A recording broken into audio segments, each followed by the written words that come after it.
Hello అండి. నేను మీ స్వప్న. ఒక సింపుల్ హెల్తీ బ్రేక్‌ఫాస్ట్ పిండి రుబ్బుకోకుండా, చట్నీతో పని లేకుండా, ఎటువంటి ఆయిల్ వేయకుండా మంచి టేస్టీ బ్రేక్‌ఫాస్ట్ అండి. పిల్లలకైనా, పెద్దలకైనా చాలా చాలా చాలా హెల్తీ బ్రేక్‌ఫాస్ట్. చేసుకోవడం కూడా చాలా సులువు.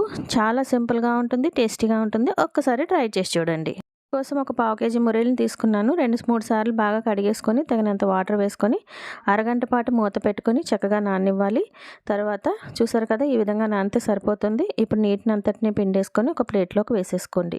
తర్వాత మరలా దీన్ని అంతటిని ఒక బౌల్లో ట్రాన్స్ఫర్ చేసేసుకొని, ఇందులోకి ఒక 10 స్పూన్ల వరిపిండి, అలాగే 3 స్పూన్ల శనగపిండి, ఒక 3 స్పూన్ల ఉప్మా రవ్వ వేసుకొని ఫస్ట్ దీన్ని అంతటిని బాగా కలుపుకొని, తగినంత వాటర్ వేసుకొని పిండిని ఈ కన్సిస్టెన్సీలో కలుపుకోవాలి. తర్వాత రుచికి సరిపడా ఉప్పు, జీలకర్ర, అలాగే ఉల్లిపాయ, పచ్చిమిరపకాయ, మీకు కావాలంటే కొత్తిమీర, కరివేపాకు ఇవన్నీ కూడా వేసుకోవచ్చు. ఈ విధంగా కలుపుకొని ప్రక్కన పెట్టుకున్న తర్వాత పాన్కి కొంచెం అంత ఆయిల్ వేసుకొని ముద్దని ఈ విధంగా స్ప్రెడ్ చేసుకొని మీడియం ఫ్లేమ్ పెట్టుకొని మూత పెట్టుకొని అటు ఇటు మంచి లైట్ గోల్డెన్ బ్రౌన్ కలర్ వచ్చేంత వరకు రోస్ట్ చేసుకుంటే ఎంతో టేస్టీగా ఉండే మరమరాల దోశలు అయితే రెడీ. టేస్ట్ అయితే చాలా బాగుంటుందండి. మీకు నచ్చితే చట్నీతో తినొచ్చు, లేకపోతే లేదు. ఉట్టిది కూడా చాలా బాగుంటుంది. మధ్య మధ్యలో జీలకర్ర, పచ్చిమిరపకాయ తగిలి భలే బాగుంటుంది ఉల్లిపాయతో పాటు.